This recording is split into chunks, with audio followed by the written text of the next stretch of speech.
Let me take you through how I made this amazing recipe. This is one cooking method you've not tried, and I would want you to watch this video till the end. This is an interesting recipe. Trust me, you've never made this before. It's a dry pan, add some butter and allow it melt like this.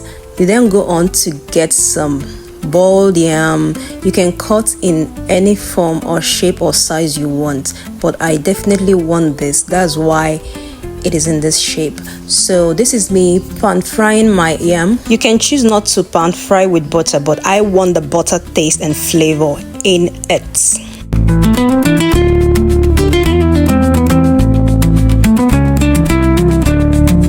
Now that I'm done, I get a pot and I allow it simmer. I add my palm oil because I am prepping my peppered palm oil sauce.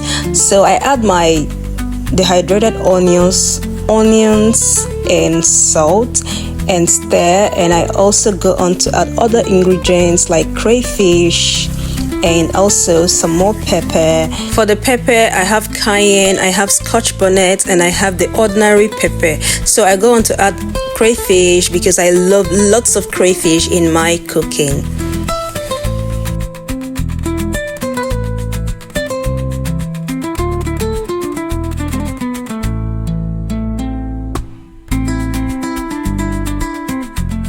My peppered palm oil sauce is ready, and my beans has been cooking for a while, and this is honey beans. So I allow it cook to that point where it is soft. I mash, I add some ingredients, and food is ready. So I serve, and let's see the outcome. Mashed beans, buttered pan fried yam, and peppered palm oil sauce.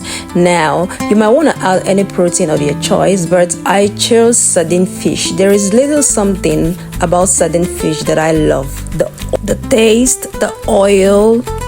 I love sardine fish a lot. So how does this look? This looks yummy, delicious, inviting, and above all, it looks healthy. So let me know if you'll be trying out this recipe. Meanwhile, let's eat. Food is ready.